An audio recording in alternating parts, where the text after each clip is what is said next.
Bueno, luego de esta apertura, abrimos y empezamos con las conceptualizaciones sobre el tema. En esta mesa van a exponer o intercambiar a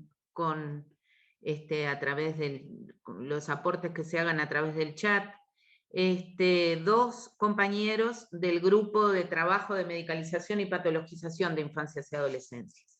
En principio va a hablar el doctor Gustavo Giacchetto, especialista en pediatría, farmacología y terapéutica, infectología pediátrica, posgrado en gestión de servicios de salud de la UDELAR, Universidad de la República, profesor titular de la Clínica Pediátrica de Facultad de Medicina, jefe del Departamento de Pediatría del Centro Hospitalario Pereira Rosselli, la Asociación Española, integrante del Comité de Farmacología y Terapéutica de la Sociedad Uruguaya de Pediatría. En el día de hoy va a hablar sobre la prescripción de psicofármacos en adolescentes en la mira. Adelante y bienvenido, Gustavo. Bueno, buen día a todos y a todas. Para mí es un enorme placer poder contar con un espacio para reflexionar junto a ustedes. Así que me siento muy a gusto trabajando con ustedes y además honrado en poder intercambiar simplemente mi punto de vista. Lo primero que quería compartir con ustedes en estos breves minutos es por qué le pusimos este título a la charla o al intercambio que vamos a hacer, que no me parece menor. Y entonces, lo primero que quería decir es que obviamente que necesitaba un título algo atrayente para no hablar del uso de los medicamentos simplemente, sino, pero además de serlo atrayente, me parecía que el tema en la mira hacía referencia a un aspecto que nosotros, hoy lo decían las compañeras que presentaban la actividad, la mirada crítica y reflexiva es lo que nos debemos, ¿no? Y es lo que persigue este conversatorio. Entonces yo quería sintetizar en ese título muchas de las preguntas que a lo largo de mi trayectoria profesional me vengo haciendo. ¿Por qué la prescripción de psicofármacos y en especial de antipsicóticos es un hecho cada vez más frecuente en la práctica clínica? ¿Cuáles son los motivos que llevan a la prescripción de estos fármacos para una gama cada vez más amplia de manifestaciones conductuales y o comportamentales en niños y adolescentes? ¿Por qué se prescriben en general no solo un fármaco, sino más de un psicofármaco, a veces 2, 3, y hemos visto aún más? ¿Por qué estas prescripciones o hábitos prescriptivos se trasladan cada vez a edades más precoces? Hemos visto niños en edad escolar inicial con psicofármacos. ¿Por qué existen diferencias documentadas a nivel internacional y nacional en la prescripción de psicofármacos en niños y adolescentes procedentes de distintos contextos socioculturales y económicos? Hay datos que indican que la prescripción de psicofármacos en situaciones de pobreza se cuadriplica con respecto a los niños más favorecidos, y por qué se toman como una práctica dominante en situaciones de encierro, tal cual fue el informe que se presentó la semana pasada en ese proyecto en conjunto con UNICEF. ¿Qué es lo que sustenta el uso cada vez más generalizado en adolescentes de psicofármacos, en especial de antipsicóticos? Digo porque los antipsicóticos es lo que más me llama. Entonces, estas preguntas que en realidad quizá empiezan a cerrarse como algo, bueno, que uno diría, bueno, es lógico, porque la prevalencia o la incidencia de problemas comportamentales y conductuales forma parte de la nueva morbilidad y cada vez lo vemos como algo más frecuente. Pero entonces, ¿por qué esto se acompaña de un aumento de la prescripción? Surgiría seguramente porque hay mucha evidencia que aporta a favor de su uso y de su solución. Entonces ahí empiezan a surgir los primeros inconvenientes. En primer lugar, la psicofarmacología, y después voy a aclarar que esto no es un ataque a la psicofarmacología ni a la psiquiatría, porque cada vez que hablo o abro un poquito la boca se genera como un ruido muy muy redundante, simplemente hablo de la práctica. En realidad, los problemas comportamentales y conductuales y emocionales, incluso los problemas graves de salud mental, son multidimensionales. Acá no es cuestión de herencia, no es una cuestión biológica, es una cuestión donde hay múltiples factores que intervienen para determinar el sufrimiento y los cambios comportamentales y conductuales que experimentan nuestros niños y adolescentes.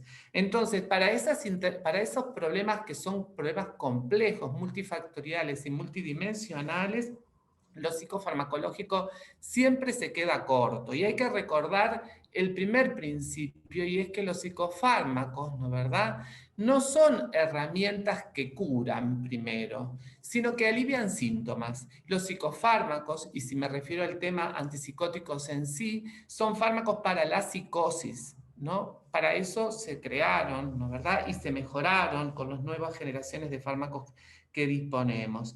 Pero en realidad lo que se hace son tratar síntomas. Ningún fármaco hasta la fecha ha demostrado que modifica el curso evolutivo de las enfermedades drásticamente, excepto para las cuales fueron aprobados, y hay dudas.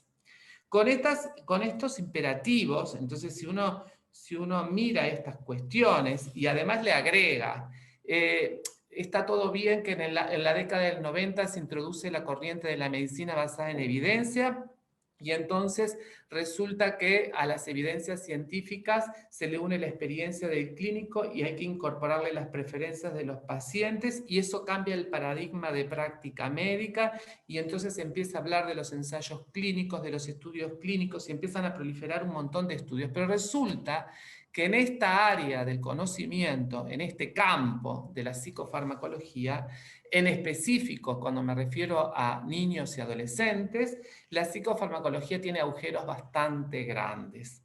Entonces, mi pensamiento no va en contra del conocimiento disciplinar, no va en contra de la disciplina ni en contra de los profesionales, ¿no? Lo quiero aclarar. Mi pensamiento va en contra de una práctica que hay que revisar. La práctica hay que revisar. El uso creciente de psicofármacos con estas características, y hay múltiples estudios a nivel internacional y nacional que lo demuestran, es una práctica que debe ser interpelada, ¿no? Como práctica en sí. Cuando uno va a prescribir un fármaco, tiene que saber para qué lo prescribe. Y en general, estoy diciendo, se prescribe para modificar síntomas concretos. Entonces, hay que pensar qué es lo que se quiere modificar para poderlo prescribir. Hay que saber cuál es la latencia de acción de ese medicamento, cuánto demora en mejorar ese síntoma y qué es lo que se espera de la mejoría, en cuánto tiempo, y si no da resultado hay que suspender, ¿no? Lo otro que uno tiene que saber es que en la investigación en niños no ha sido un campo impulsado por la ciencia.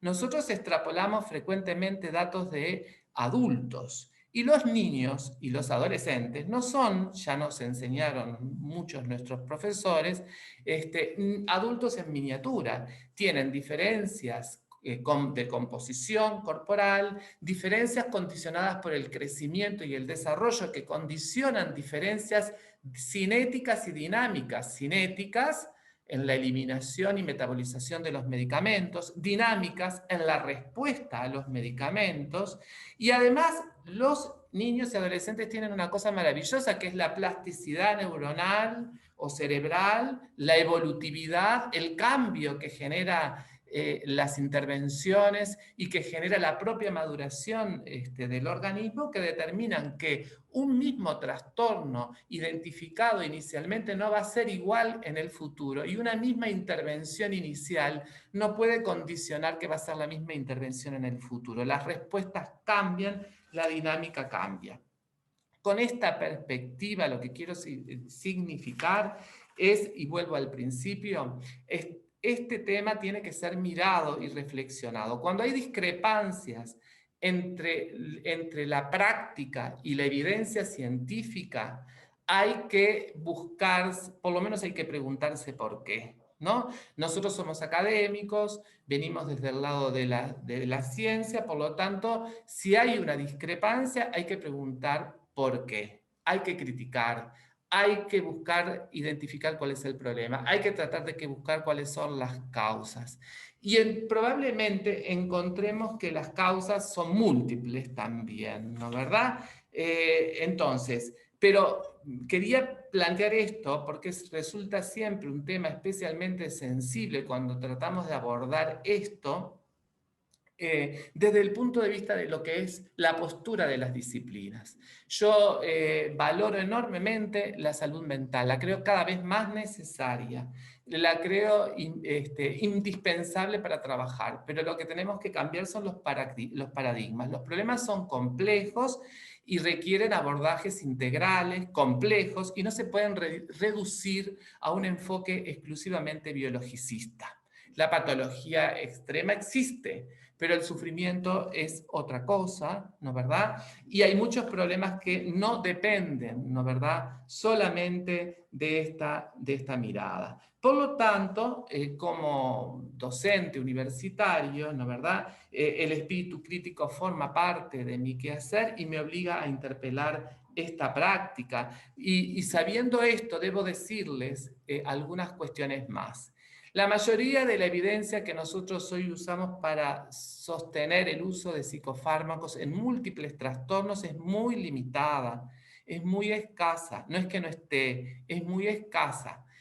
Si nos pusiéramos a leer críticamente los artículos, llegaríamos a la conclusión que son estudios pequeños, que son estudios para tratar determinadas cosas puntuales, de corta duración y en la que no se sopesan los efectos a largo plazo serios que tienen los psicofármacos.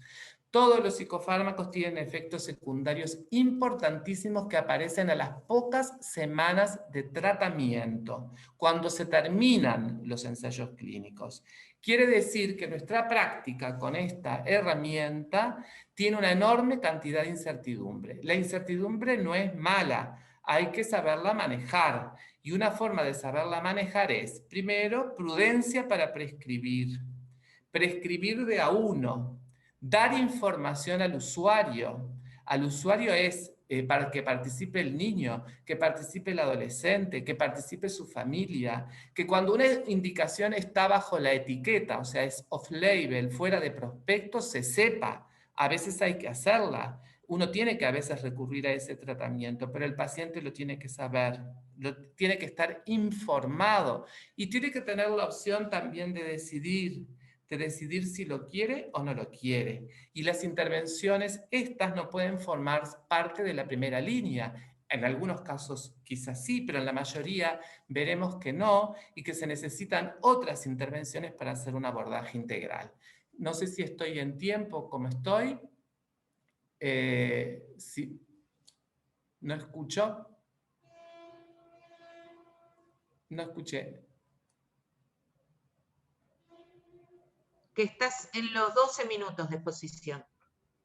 Bueno, entonces, para cerrar, porque si no, quedaríamos como que estaríamos solamente haciendo esta mirada crítica, y ahí vienen algunos de mis puntos, quisiera terminar diciendo que para mí cambiar la práctica implica hacer este tipo de actividades, en primer lugar, para sensibilizar, para reflexionar, para juntar disciplinas que tienen miradas diferentes, para buscar puntos de encuentro y puntos disonantes, pero trabajar sobre un aspecto fundamental que es, en primer lugar, sobre los profesionales, ¿no verdad? Desde el arranque, por supuesto, asumo responsabilidades en la formación de los profesionales que me competen, pero también seguir contribuyendo en la formación continua, teniendo profesionales que sean capaces de evaluar la calidad de las investigaciones, que tengan conocimientos sólidos en evaluar la eficacia de las intervenciones no farmacológicas,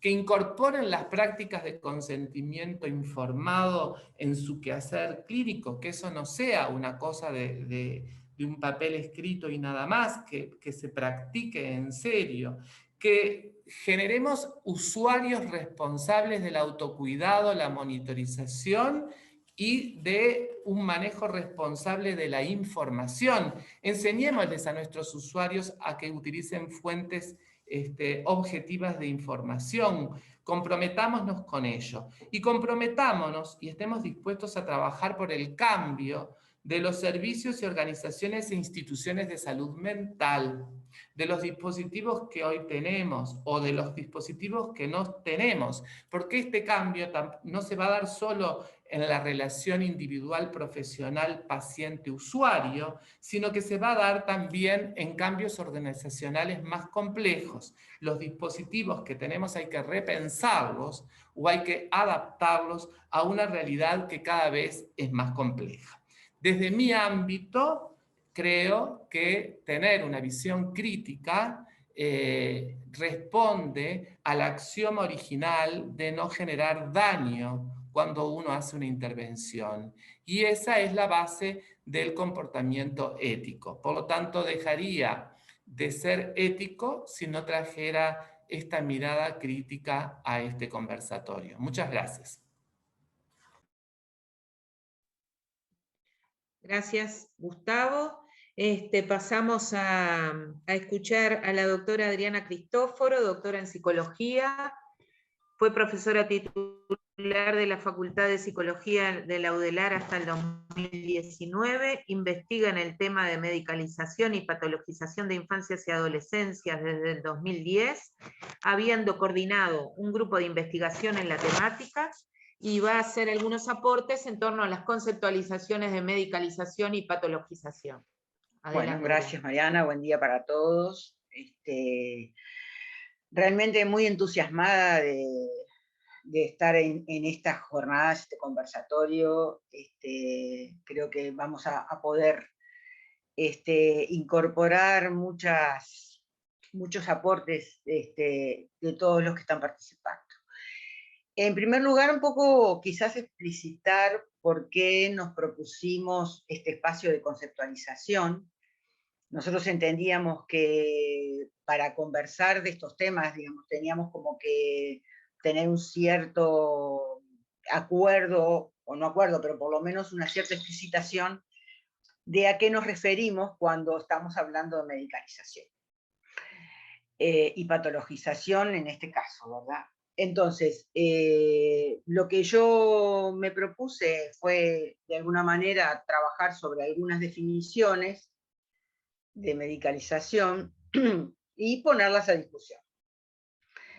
En primer lugar, comentarles que la medicalización es un proceso complejo, es decir, que tiene diversas dimensiones involucradas, que por lo tanto el análisis que hagamos acá también va a ser limitado, y las propuestas que yo haga en relación al tema también van a ser acotadas. El otro aspecto que quiero señalar y subrayar, base también un poco a lo que estaba planteando Gustavo, es que la medicalización es un proceso social y cultural. Esto quiere decir fundamentalmente que es un proceso que nos involucra a todos. Esta fue además una de los objetivos que nos propusimos con este conversatorio, ¿verdad? Es decir, que fuera un conversatorio, como decía Mariana al principio, totalmente ¿verdad? Intersectorial, interprofesional, interdisciplinario, intergeneracional. Es decir, es un proceso social en el que todos estamos involucrados, incluso cuando no nos damos cuenta, digamos, que es la gran mayoría de las veces. Entonces, les decía, me propuse trabajar 3 definiciones y básicamente 3 expresiones de este fenómeno, que son las más habituales, o las más visibles por lo menos, aunque, como les decía, tiene múltiples dimensiones. La noción más habitual, la que se ha difundido más, es la que ha hecho Conrad en el 2007, ¿verdad? Que él dice que la medicalización se refiere a cuando un problema es definido en términos médicos, es descrito usando un lenguaje médico, es comprendido a través de la adopción de un marco médico o es tratado con una intervención médica. De esta forma, fenómenos o problemas que no son médicos que son económicos, sociales, vinculares, familiares, etc., pasan a ser definidos y tratados como problemas médicos, o sea, también tratados como enfermedades o trastornos. Desde esta perspectiva, uno de los aspectos, a mi modo de ver, centrales, es que se elimina la complejidad de los fenómenos, ¿verdad? Ya no solo los fenómenos de salud mental, sino los fenómenos de salud en general, que son multidimensionales todos, ¿no? Como decía Gustavo. Entonces, se transforman, digamos, en fenómenos médicos y desde esta perspectiva, es la única perspectiva, o por lo menos la priorizada, en la que se comprende. Yo quiero subrayar esto fundamentalmente, ¿verdad? De que la medicalización supone una única forma de comprender el fenómeno, o comprender el fenómeno desde una única perspectiva, mejor dicho. Y como les decía antes, ¿verdad? Que esto nos involucra a todos, también desde mi disciplina, ¿verdad? Trabajamos desde una lógica medicalizadora cuando los psicólogos pensamos como única forma de entender un problema la psicológica, o pensamos ese problema en términos de un eje de salud o enfermedad, ¿verdad? Es decir, justamente porque también estamos simplificando el problema en ese caso.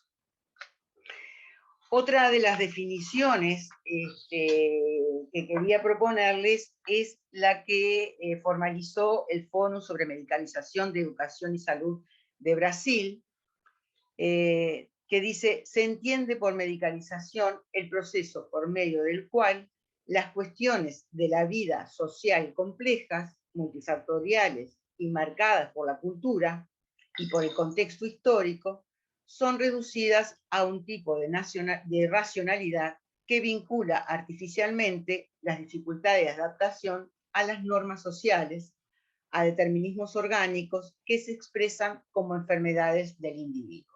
A mí esta definición, que es la que adoptó el grupo de trabajo, además me parece muy interesante porque introduce varias dimensiones del problema, ¿verdad?, que en la definición de Conrad no están explicitadas, por lo menos, que estén omitidas, pero no están explicitadas. Y quiero señalar algunas de ellas.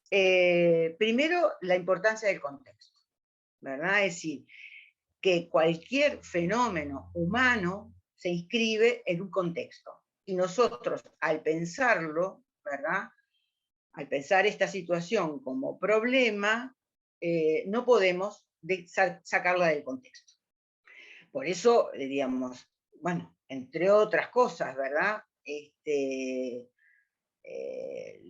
Después cuando hablemos de patologización me voy a extender un poco, pero entre otras cosas, las categorías diagnósticas han cambiado todo el tiempo, porque también cambian los contextos, también cambian las formas de expresión del sufrimiento, por diversas razones.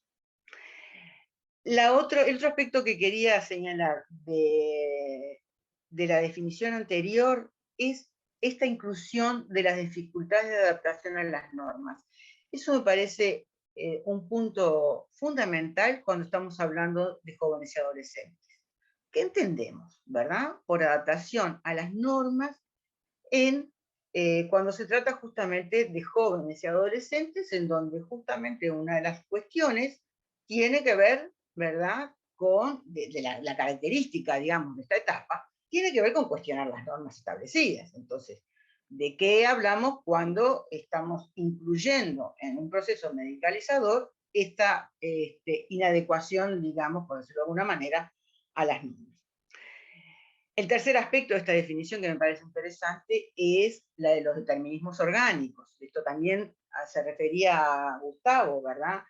En realidad, los seres humanos, digamos, somos uno solo, ¿verdad? Es decir, somos un organismo con una subjetividad, con un funcionamiento psíquico, es decir, somos uno solo. Entonces, nunca nada en lo humano es exclusivamente de una cosa, ¿verdad?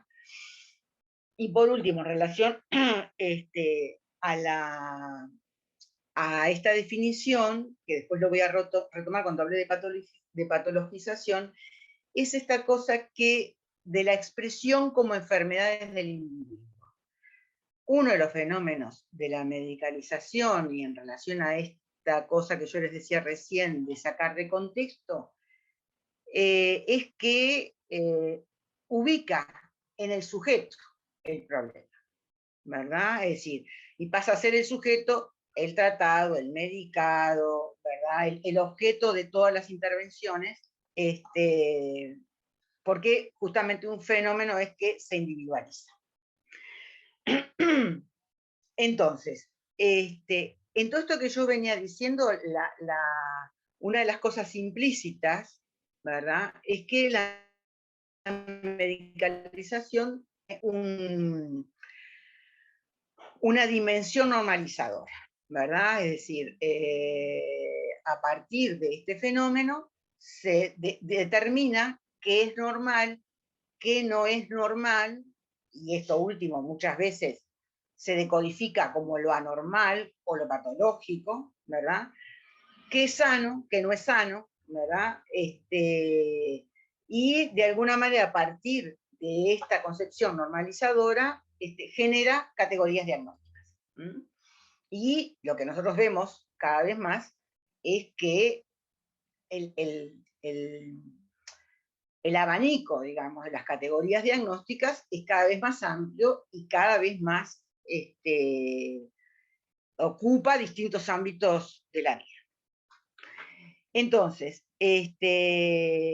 por último, le quería proponer la tercera definición, que es del doctor Álvaro Díaz, que me parece interesante porque justamente él pone el foco en otro aspecto de la medicalización. Y dice, se refiere a un proceso de impregnación social de todo lo vinculado a la medicina. La medicalización está presente en el lenguaje cotidiano, por ejemplo, la sociedad está infectada de delincuentes, es necesario hacer diagnóstico de la situación económica y menciona algo que nosotros tomamos como nombre, dice, hay que cortar por lo sano. Digamos, es decir, lo que plantea el doctor Díaz es cómo digamos, este fenómeno de la medicalización ha adquirido una cuestión a nuestro lenguaje cotidiano, ¿verdad? Y nuestras formas de expresar los problemas cotidianos. Dice algo interesante además de esto. Dice, como consecuencia o derivado de esto, estamos permanentemente bombardeados de productos sanos o que mejoran nuestra salud. Esto, digamos, tiene que ver con otra dimensión de la medicalización en la que no me voy a meter porque es bastante más compleja, pero que tiene que ver con todas las cuestiones de mercado, ¿verdad? Y de consumo, las dos cosas, ¿no? Porque además toda esta cuestión de la farmacologización está muy vinculada a las cuestiones de consumo. Entonces, lo que a mí me importa rescatar también de este aspecto, ¿verdad?, es cómo en nuestra vida cotidiana, y esta es una de las formas que yo decía hace un momento de cómo se expresa o cómo se hace más evidente este fenómeno de la medicalización, cómo en nuestra vida cotidiana nosotros hemos ido adquiriendo también conductas, ¿verdad?, que de alguna manera están atravesadas por este fenómeno. Y voy a decir cosas muy concretas, como, por ejemplo, consumir determinado yogur, ¿verdad?, o determinado alimento porque es más sano y no porque nos gusta más. O salir a caminar porque es sano y no porque nos da placer salir a caminar, yo qué sé, bajo el sol, ¿verdad? El otro día veía justamente un anuncio de un gimnasio y una academia de baile en donde lo sano era bailar, ¿verdad? Hasta donde yo tengo conciencia, bailar siempre me dio placer. Nunca lo transformé en una cuestión de salud o enfermedad. Entonces, estas cosas que atraviesan nuestra vida cotidiana, ¿verdad?, hace que también naturalicemos este fenómeno. Entonces, ahí me parece muy importante estas actividades y todos los espacios en donde nosotros podamos tomar conciencia de este fenómeno y hacer justamente una perspectiva crítica, ¿verdad?, del mismo. Entonces, les decía, una de las formas en las que se expresa fundamentalmente, o que es más visible, tiene que ver con nuestra vida cotidiana. Las otras dos formas en las que se hace más visible, y ya tiene que ver más que nada con las prácticas, ¿verdad?, con nuestras prácticas, es en la farmacologización, que es lo que planteaba Gustavo, y que básicamente tiene que ver con la administración o la indicación de medicamentos, ¿verdad? Pero que, digamos, yo lo que quería sobre todo señalar es que, o tener en cuenta, que muchas veces se toma o se menciona la medicalización, ¿verdad? Es decir, cuando decimos está medicalizado, muchas veces queremos decir está medicado, ¿verdad? Y en realidad la farmacologización es una de las formas en las que se expresa la medicalización, pero no es la misma cosa. El otro aspecto es la patologización. Y acá sí me voy a extender un poquito más, no sé cómo estoy de tiempo, Mariana, más o menos, bueno, rapidito voy a decir cómo se dice, en todo caso después agrego alguna cosa. Básicamente la patologización, que es la otra forma en la que se expresa, es cuando un fenómeno normal entra en la categoría de enfermedad. Esta definición, que parece hasta de perogrullo, ¿verdad?, en realidad la voy a explicitar un poquito más, porque se trata de que la expresión de fenómenos familiares, sociales, económicos, o incluso expresión de subjetividades distintas, ¿verdad?, o subjetividades de la época, se signifiquen o se interpreten como expresión de enfermedades o de patologías. Y esto básicamente se hace a través de dos mecanismos. Uno, que es la necesidad de diagnosticar, ¿verdad?, de incluir en categorías diagnósticas fenómenos que no son esperados socialmente, es decir, que caen fuera de lo que la sociedad ha asignado como normal, ¿verdad?, que no siempre, digamos, porque estos procesos además son más lentos, ¿no? Entonces, y esto pasa mucho más en niños, niñas y adolescentes, porque de alguna manera niños, niñas y adolescentes están sujetados, ¿verdad?, a las significaciones que los adultos le damos a sus conductas. Entonces es muy frecuente que si esa conducta no es la esperada por los adultos referentes, ¿verdad?, pase a ser patologizada. La otra forma, ya un poco mencionaba anteriormente, es cuando se lo asigna al sujeto, es decir, es el único, ¿verdad?, el sujeto asignado con determinada patología, el único que queda, digamos, bajo la mirada técnica, ¿verdad? Entonces, a él son dirigidas todas las intervenciones, a él es a quien se le da medicación, entonces, queda casi, ¿verdad?, en un lugar como de culpable de la situación, que obviamente, bueno, afecta a la familia, afecta al contexto educativo, en fin, ¿verdad? Y bueno, entonces, como seguramente estoy por ahí, Mariana, termino, y en todo caso damos lugar. Estás ahí en el tiempo, por suerte tenemos un ratito más para el intercambio de lo previsto inicialmente, así que podemos ir como incorporando nuevos aportes en la medida en que se vaya dando la conversación. Ahora Meme va a leer los comentarios, las preguntas que van apareciendo en los chats y que los invitamos a hacer, para que se pueda dar también el intercambio entre los participantes y los panelistas, digamos, en torno a estas conceptualizaciones que se han vertido hasta ahora. Meme, ¿por dónde andás? Acá, Mariana. ¿Me escuchan bien? Dale. ¿Sí? Bueno, a ver, tengo Sí. varios comentarios, preguntas, consultas por el chat del Zoom.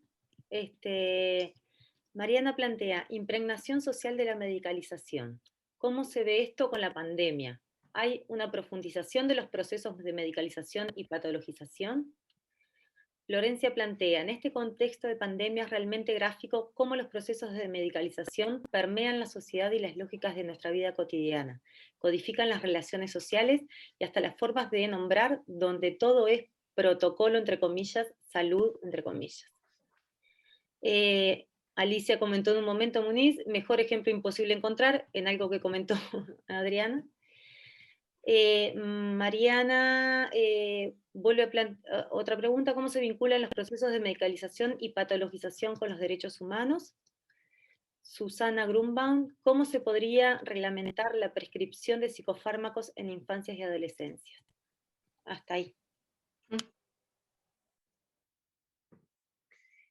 Bueno, no sé, Gustavo, Adriana, ¿quién quiere Yo comenzar? voy a tomar esto que planteaba. ¿Qué van a a responder ver, cada uno? ¿Qué tienen para decir de esto? hay algunas cosas que seguramente las vamos a conversar mañana, que justamente hay uno de los módulos en cómo esto está atravesado por la pandemia, ¿verdad? Ahí se van a presentar tres estudios vinculados a la situación de pandemia y qué pasó con estas cuestiones. Así que capaz que no me extiendo en eso. Sí me parece interesante esta pregunta de cómo se articula esto con los derechos humanos, ¿verdad? Porque, bueno, justamente tiene que ver con el eje que estamos trabajando. Se articula de muchas maneras, ¿verdad? Hay muchas cuestiones, yo voy a tomar algunas, pero hay muchas cuestiones que de alguna manera este fenómeno de la medicalización transgrede o violenta los derechos. Esto tiene básicamente que ver con las prácticas, ¿verdad? Con las prácticas en donde no consideran al otro como un sujeto, sino como un objeto de las prácticas, ¿no? Esto que yo decía hace un momento,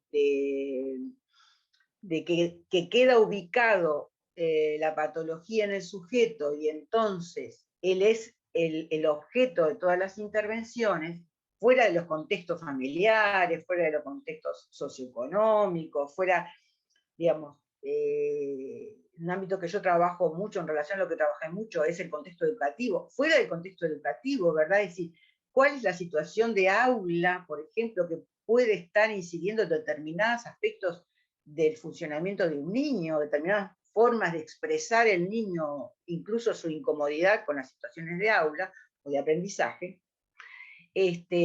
Yo ahí estoy necesariamente violentando, ¿verdad?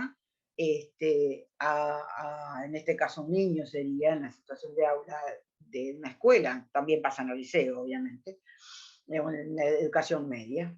Y entre otras cosas porque además lo que pasa en las prácticas, ¿verdad? Es que pocas veces contemplamos la voz de ese niño, niña, adolescente y su decir en relación a la situación, ¿verdad? Lo mismo pasa cuando hacemos indicaciones, ¿no? Esto que decía Gustavo, ¿no? Que a mí me gustaría que después en todo caso también ampliara la idea, porque obviamente sale más que yo del tema, pero informar, hay unas investigaciones que se hicieron en facultad en relación a esto, ¿verdad? Es decir, a cuánto conoce el niño o niño adolescente, incluso la familia, ¿verdad? De por qué se indica tal o cual tratamiento, farmacológico, psicológico, cualquier tipo de tratamiento, ¿no? ¿Cuáles son los efectos de esos tratamientos? ¿Cuál es la duración? Bueno, un tratamiento psicológico no se sabe la duración, pero sí se puede conocer, por ejemplo, que bueno, que es un proceso. Entonces, ¿cuánto de esto se informa a los sujetos, verdad? Y esto me parece que es un derecho que está vulnerado. Sí, en realidad, a ver, digamos que en nuestra práctica nosotros vemos todo el tiempo cómo se vulneran derechos, bueno, en mi práctica de niños y adolescentes, ¿no? Sobre todo, y lo quiero retomar Ustedes conocen bien la complejidad que tienen algunos chicos, sobre todo, por ejemplo, si tomamos como ejemplo nuestro hospital de referencia, que es bueno, para los que no conocen, porque este es un evento que tiene alcance no nacional, pero quiero decir, nosotros nos desempeñamos en un hospital de referencia para tomar como sitio que es donde nos formamos, ¿no? Es un centro docente universitario que funciona con enclave básicamente de usuarios provenientes del sector público, por lo tanto, de la población más vulnerable del país. Yo veo diariamente, me toca dirigir un servicio en el cual se asisten una enorme cantidad de chicos, pero el problema que hoy tenemos dominante, hoy saquémosle el contexto de pandemia, está exacerbado por el contexto de pandemia. Tampoco me quiero extender en ese tema porque sé que lo vamos a abordar de alguna manera en el conversatorio, pero digo, si no estuviéramos en contexto de pandemia, uno de los principales problemas de hospitalización, por ejemplo, son lo que se ha dado en llamar problemas psicosociales, ¿no? Me lo digo un poco riéndome porque es el término que usamos en la práctica vulgar para referirnos a un conjunto de chicos que lamentablemente tienen vulneración de derechos de distintos tipos, sufren situaciones de abuso, maltrato, abandono, bueno, consumo problemático de sustancias, bueno, y además también intentos de autoeliminación que para nuestro quehacer se ha transformado como en cuestiones corrientes. Y a mí lo que me está preocupando es esto de la naturalización. Ingresan a un sistema porque, bueno, hay una vulneración y no se le puede... a un sector de salud, ¿no? Algunos de esos problemas son problemas prioritarios de salud, como puede ser un intento de eliminación, ¿no verdad? Hay que protegerlo, etcétera, hay que abordar ese problema de salud, no voy a entrar en eso, pero hay otros problemas que no son de salud, en realidad. Entran al sector de salud como un elemento de protección, pero después las intervenciones que allí adentro se hacen, ¿no verdad? Son intervenciones básicamente médicas. Yo soy un médico, en realidad, ¿no? A mí me formaron para identificar problemas de salud, ¿no verdad? Decidir si tengo que indicar exámenes para clínicos e iniciar tratamientos. Yo no hago el abordaje de esas situaciones complejas. Puedo hacer informes, puedo colaborar en la valoración y debo hacerlo, así es, pero hay una serie de intervenciones que necesita ese chico que ingresa, desde su abordaje contextual, como se decía hoy, desde su abordaje familiar, y una inserción y un vínculo con el sistema escolar, con la vida cotidiana, que eso no se hace. Quiero dejarlo bien claro por si alguno no tiene esa situación, me imagino que además eso se reproduce en todo el sistema. También tengo experiencia en el sistema privado y esas intervenciones, bueno, está Susana, que puede dar más crédito de las cosas que digo, esas intervenciones no se hacen, o sea, lo que quiero decir, la intervención médica aislada priva al chico de otras intervenciones necesarias. Eso es lo primero que quiero decir. Y lo segundo que quiero decir es que un chico en esas condiciones experimenta y expresa por sus características todas las conductas que uno no quiere ver de un chico, de comportamentales, disruptivas. Y en esas condiciones, la prescripción y la medicamentalización, debería decir yo, ¿no verdad? Es más frecuente.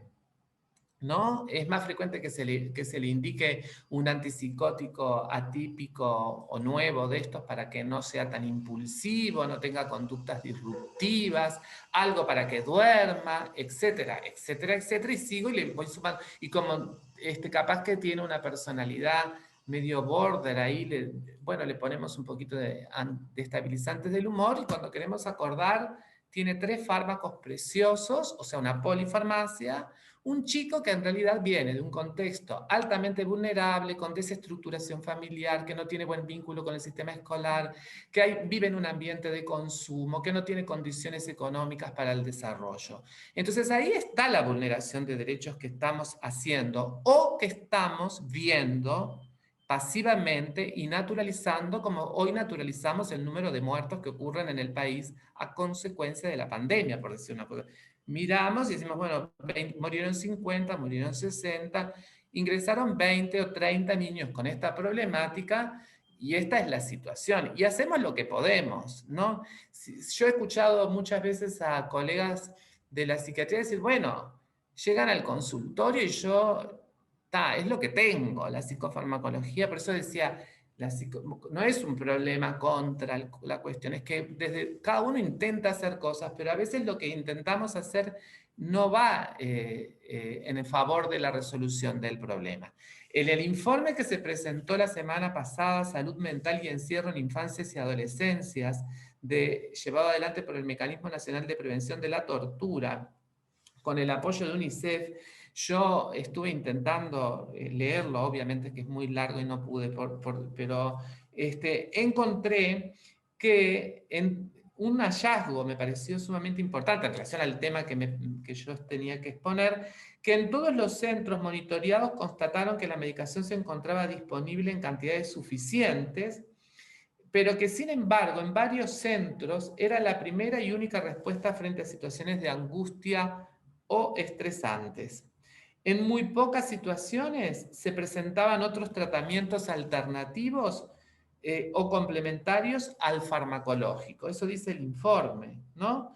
Y otra cosa que cuando se entrevistaron a los niños, niñas y adolescentes, se verificó que la mayoría no poseían conocimientos sobre los medicamentos que se les suministraban ni el motivo por el cual lo tomaban. Cuando nosotros hemos sacado cuestiones de derechos para niños en el sistema de salud y ¿no? Reconociendo los derechos que tienen los usuarios a tener la información suficiente para tomar decisiones en relación a su cuidado de la salud y a sus prácticas de salud. Por lo tanto, a mí me parece que eso sí son prácticas que nos conciernen, que nos involucran, que nos interpelan y que hay que cambiar.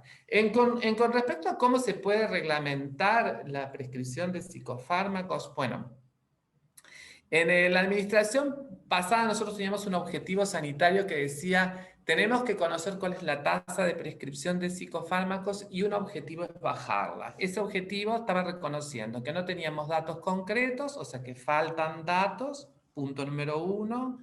Y el segundo reconoce que hay que bajarlos, que parte de un supuesto que es el que conocemos en el mundo, que es alto, así que hay que bajarlo, ¿no? No decía más que eso después quedó en la nada, ahora estamos mirando otro problema importante, estamos en una crisis, en una pandemia, pero lo que yo digo es que en realidad hay cosas que podemos hacer sin entrar en la cuestión de inventar muchos reglamentos, ¿no? A todos nos debería de llamar la atención que un chico tome psicofármacos, pero sobre todo si toma un psicofármaco por mucho tiempo y no se hace ninguna modificación. Entonces, esa es una responsabilidad profesional. También nos debería de llamar la atención si toma 2, 3, 4 psicofármacos. Algo está pasando, algo no están dando.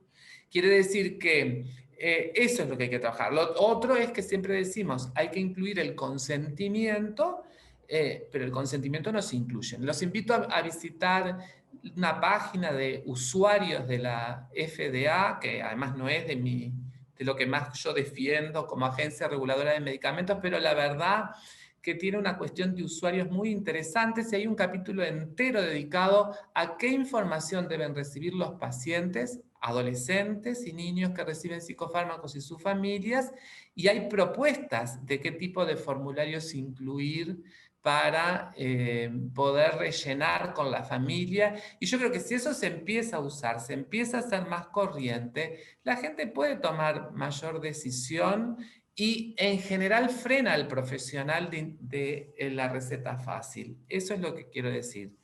por ahora eso, creo que hablé mucho. Perdón. Gracias. Meme. Ahí va. Tengo consultas por Facebook y por el chat del Zoom. Luciano Martínez, por Facebook, consulta si pueden repetir el estudio UNICEF que mencionó Gustavo. Y Beba Machado nos pregunta si se invitó a algún psiquiatra a participar del conversatorio. Con relación al chat del Zoom, Ana María nos pregunta, muchas veces llegan niños enviados por la maestra para ser medicados y si no se medica no ingresa a clase. ¿Cómo hacer para tratar esos casos? La medicalización está instalada en la sociedad y todos opinan y saben cómo hacerlo. Ahí.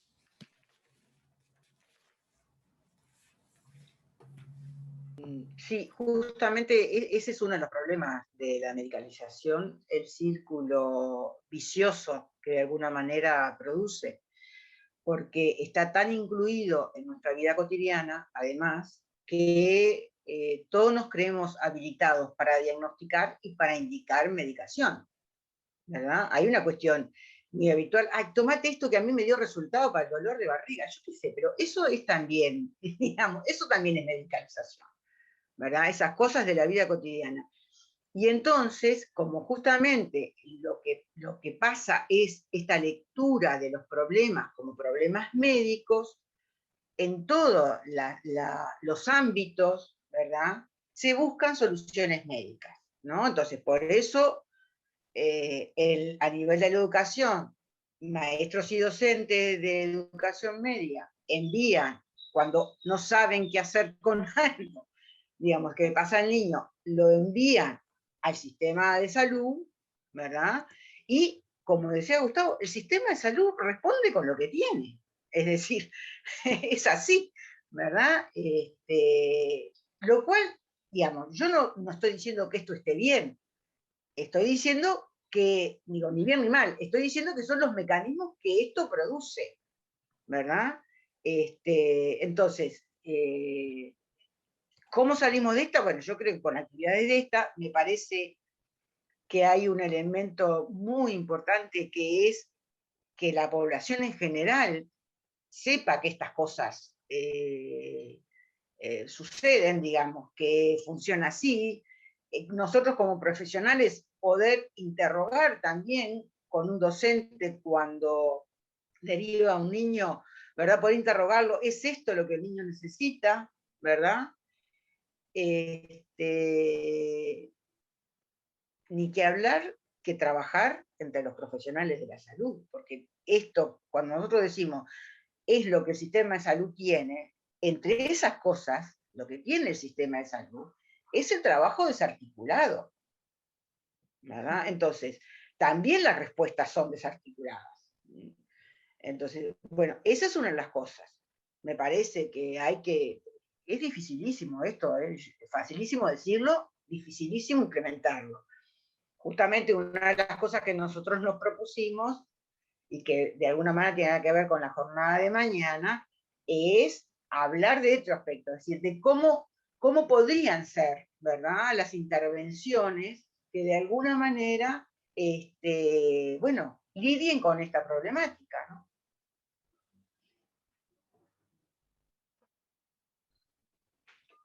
Había una pregunta sobre el informe de la institución, cómo era que se llamaba. Yo lo escribí en el chat. La infancia que no queremos ver, encierro y salud mental de niños, niñas y adolescentes. Si lo encuentran en la página de la Institución Nacional de Derechos Humanos. El informe que mencionó Gustavo hoy, que preguntaba. Gustavo, ¿alguna otra respuesta? No, había una pregunta. Nosotros, para estas actividades, no por lo de los psiquiatras, ¿no? Digo, nosotros hemos convocado muchas veces a los psiquiatras, ¿no? No sé, eso capaz que lo pueden aclarar, y hay psiquiatras. Lo que pasa que quizá, no sé, no conozco los que se inscribieron, el perfil de los que se inscribieron, pero psiquiatría no está excluida de las actividades que nosotros o que este grupo ha impulsado, y mucho menos de esta actividad, ¿no? Eso quería. Y también hice hincapié en eso, y por eso yo siempre hago hincapié en eso. A mí me parece que lo que me parece es que cuando hoy alguien de las que inauguraba la actividad decía, hay todavía barreras, obstáculos que no nos permiten dialogar de lo verdaderamente trascendente, me parece a mí, ¿no? Creo que era Susana que decía algo así como que tenemos que hablar de estos temas, ¿no? ¿Verdad? Porque desde un ámbito muy multidisciplinar, interdisciplinar, esto que decía ahora Adriana, me parece del trabajo desarticulado, ¿no? ¿Verdad? Y me parece que sigue existiendo, ¿no? Entonces, muchas veces hablamos, sí, de interdisciplina, pero no la ejercemos totalmente, ¿no? Y además a nosotros no nos gusta a los profesionales no les gusta que les interpelen sus conductas, ¿no? Yo lo digo después de años de ejercicio bueno, y como profesor que soy tengo lo mío, ¿no? Me pongo el cartel. Y no nos llama siempre la atención pero la interpelación a las prácticas de la profesión es lo que enriquece la profesión, ¿no? Entonces, los paradigmas en medicina han ido modificándose, han ido cambiando, ¿no? Ha evolucionado el conocimiento, pero a mí me parece que en torno a esta temática muy frecuentemente se caen en modelos reduccionistas, ¿no? En modelos muy, como decía hoy también Adriana, biologicistas, deterministas, causa-efecto, ¿no? Y entonces eso pega mucho para el modelo biomédico, ¿no? O sea, causa-efecto, como si fuera una pandemia, virus, ¿no? ¿Verdad? Y entonces hasta que no encontremos algo para el virus o una vacuna no se va a curar. Pero esto no es una enfermedad infecto-contagiosa, es otra cosa. Y entonces todo lo que es otra cosa en medicina es complejo. Lo hablo por mi área, por cualquier área, es complejo, ¿no? Ya es compleja la pandemia, imaginémonos lo que es este tema, ¿no? Eso quería decir nomás, gracias. Bueno, le damos la palabra a Memé, que tiene otros comentarios. Empezó ahora sí a moverse por el chat del Zoom y del Facebook, así que leo ahí varios comentarios. Por el Zoom aparece Ernesto, que nos plantea que los sistemas de salud de nuestros países son muy heterogéneos, con escaso apoyo a salud mental. En el sistema público de salud del Ecuador hay 1,7 psicólogos y psiquiatras por cada 100.000 habitantes. El presupuesto para salud mental es el 1,4 del presupuesto del Ministerio de Salud. Esta es una parte de la realidad que debemos transformar. Laura nos plantea, Laura Caballero, más que una alternativa médica, creo que se busca una alternativa medianamente inmediata con mínimo de recursos, porque viendo alternativas de atención, todas conllevan recursos. Ana María plantea, es muy difícil para los pediatras de atención primaria. Jimena, buenos días, solo a modo de comentario, trabajo en una organización civil en convenio con INISA, que ejecuta medidas no privativas de libertad. La gran mayoría de las y los jóvenes que han pasado por medidas privativas de libertad han sido medicalizados, deben ser, o puede ser mediatizados, egresando de los centros con medicación para 10 días en el mejor de los casos. Cuando no, salen sin medicación. A la hora de recibirlos en nuestro programa es muy difícil darle continuidad al tratamiento, así como el acceso a consulta, teniendo en cuenta que vienen de contextos vulnerables.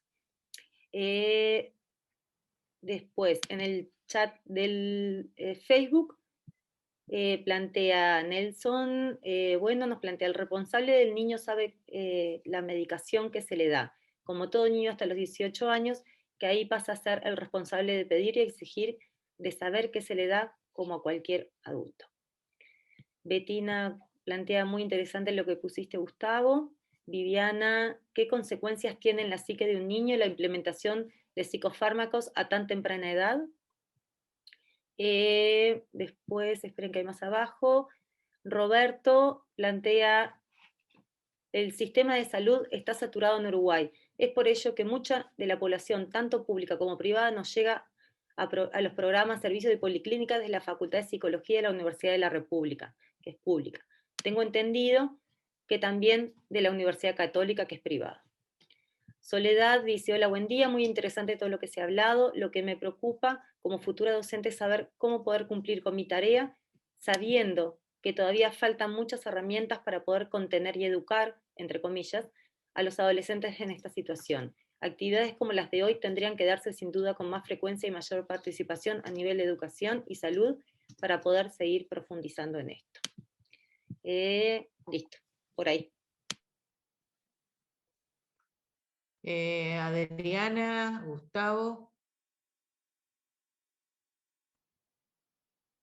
¿Querés, Adriana, que diga algo o querés tú? Como quieras. No, yo simplemente Dale. un agregado a la última intervención. Hay muchos docentes inscritos en este conversatorio, ¿eh? Hay muchos docentes participando del conversatorio.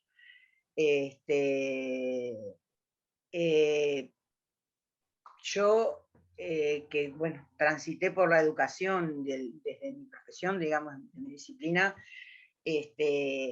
siempre que me plantearon esto los docentes, yo le daba una respuesta que me parece, porque, a ver, básicamente muchas veces lo que piden los docentes es saber sobre salud mental, es poder reconocer algunas patologías, y yo siempre decía lo mismo, no, de lo que hay que saber más es de pedagogía y de didáctica, ¿verdad? Es decir, es fortalecer los instrumentos que tienen los docentes para enseñar y poder de alguna manera abordar desde ese lugar las distintas situaciones que se dan en aula, ¿no? No es saber más de salud mental lo que les va a ayudar a trabajar con niños que son más difíciles en una aula, o distintos, aunque no sean difíciles, que sean distintos a la norma, ¿no? Porque ese es el asunto. Me parece que esa es la dificultad con la que se encuentran los docentes, que muchas veces eso que sale de la norma a partir de la cual ellos aprendieron, no saben cómo abordarlo. Eso es un problema de la formación de los docentes, así como es un problema de la formación de los psicólogos, ¿verdad? Que estas cosas no se hablen lo suficiente. Se hablen, pero no lo suficiente. Los psiquiatras, los docentes, parece que a veces se pone el problema, que es un problema social, en una profesión. En relación con los psiquiatras, creo que Susana Grunbaum también quería hacer un aporte. Y seguimos después con Gustavo.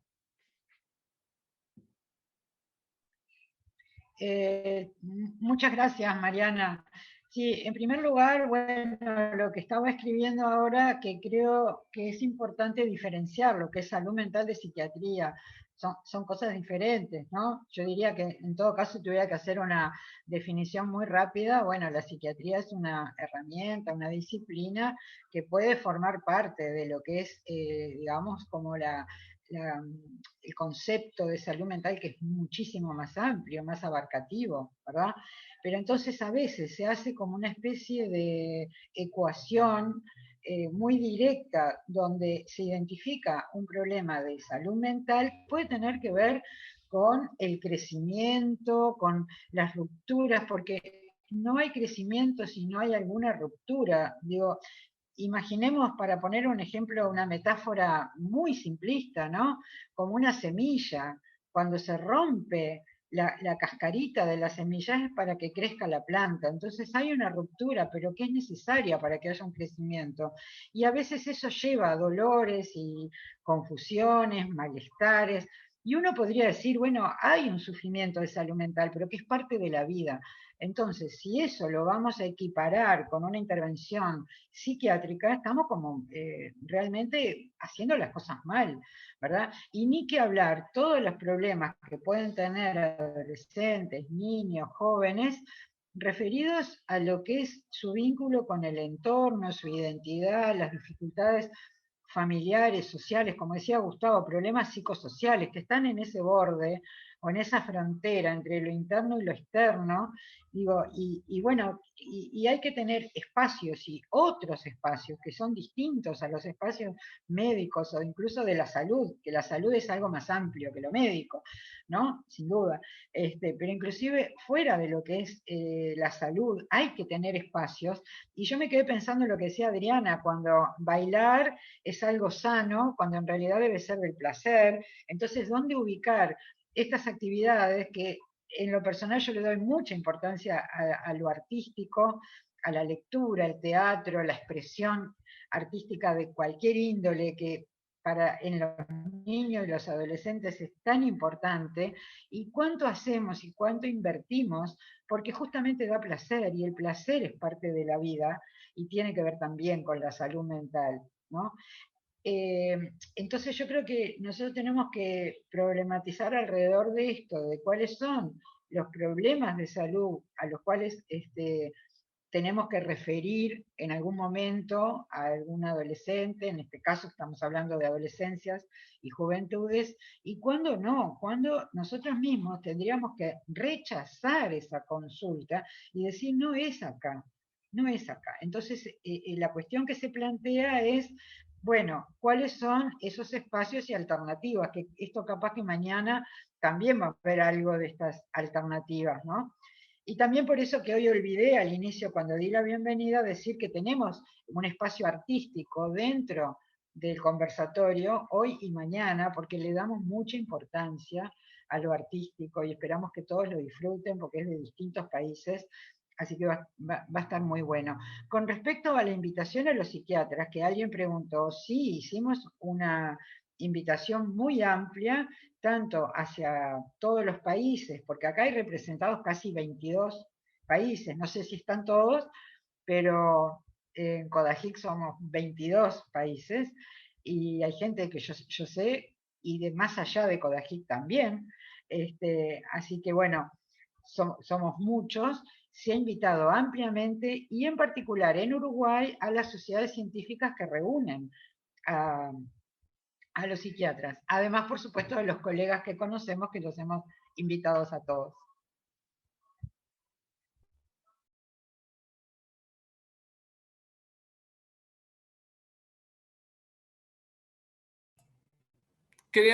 Perdón, Mariana, no se te escucha. No, si tú querías contestar, creo que había alguna alusión en particular a alguno de los temas que habías planteado. No, me parece muy oportuno esto de que hablaba Susana yo justo había notado la derivación, ¿no? Como un tema, es decir, hay un momento muy importante que siempre también lo hemos conversado con especialistas de salud mental. ¿Para qué me derivan este niño, no? Y ahí se hablaba de la derivación que hacemos los colegas, o sea, los médicos, pero también las derivaciones que hacen los maestros, por ejemplo. No sé, una participante lo señalaba, es muy frecuente que desde la escuela se deriven a pediatría, a la consulta pediátrica, y bueno, y se pidan valoraciones, ¿no? Por cosas que se observen. Eso también hay que trabajarlo muy, muy fuertemente, porque ahí, claro, incide todos esos aspectos que mencionaba Adriana, ¿no? Adriana mencionaba, bueno, la realidad escolar hoy también está inundada con aulas llenas, con niños, ¿no? Con distintas problemáticas, y una tendencia a manejar en forma homogénea los grupos de aprendizaje, y bueno, y sabemos que eso para los maestros es un tema muy complejo, lo conocemos. Yo he trabajado también yendo a escuelas, y entiendo cuál es la problemática, pero bueno, hay algunas prácticas que realmente a nosotros nos preocupan, porque sí, por ejemplo, y esto lo digo, hay como instrumentos de evaluación del desarrollo que se intentan aplicar desde la escuela, ¿no? Y entonces identifican problemas que los mandan al médico, hay que revisar ese tipo de cuestiones, ¿no? Pidiendo... Lo que quiero decir es obvio que la escuela tiene un ámbito de observación de las conductas y el comportamiento del chico que es mucho más amplio y mejor que lo que puede ocurrir en la consulta pediátrica. Por lo tanto, yo no estoy minimizando la observación que hacen los maestros, ni mucho menos.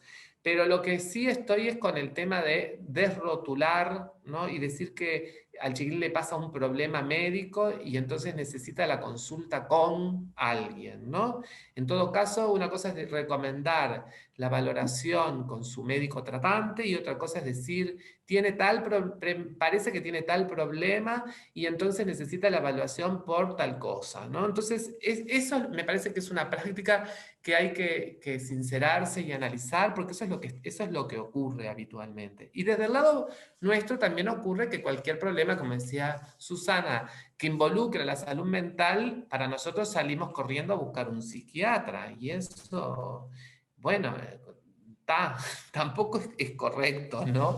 En realidad. Entonces, en vez de pensar qué es lo que qué es lo que está ocurriendo enfrente de nuestro y cómo abordarlo y llamarlo si lo tenemos que llamar para una cuestión concreta o conversar sobre nuestra acción, no dejarlo que es a libre intervención del especialista. El otro espacio es nuestra consulta y el otro espacio son los dispositivos, porque la verdad que ese es todo un tema, pero bueno, como se va a abordar, no quiero insistir, pero los dispositivos que tenemos para abordar estos problemas tienen muchos problemas. Entonces, es lógico que si no tenemos acceso y no tenemos dispositivos adecuados, usamos muchas veces lo que tenemos. Perdón. Mariana. Quería leer otros comentarios en aras de que podamos ir intercambiando. Bien, muchas gracias, Mariana. Dina nos plantea por acá, muy clarificadora la intervención de Susana en este sentido. Para los docentes y todos los que trabajan con adolescentes es importante clarificar la inclusión de la salud mental. Y en Facebook,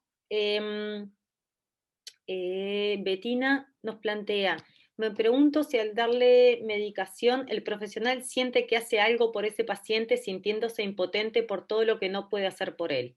Y después dice, haciendo referencia a los casos que comentó Gustavo. Soledad plantea, muchas gracias Adriana por tu aporte. Y Carlos, excelente lo que dice Susana, el tema sigue siendo la necesidad de la interdisciplinariedad y al mismo tiempo la formación acerca de la temática de la discapacidad en las distintas profesiones.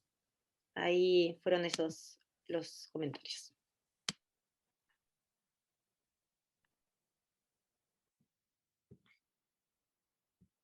Estamos dentro de la hora, no sé si quieren hacer otro comentario en función de esto o damos la palabra al siguiente bloque, digamos, del programa. Apuntes para la reflexión. Capaz que Adriana querías terminar tu idea que no pudiste, ¿no? ¿Está bien?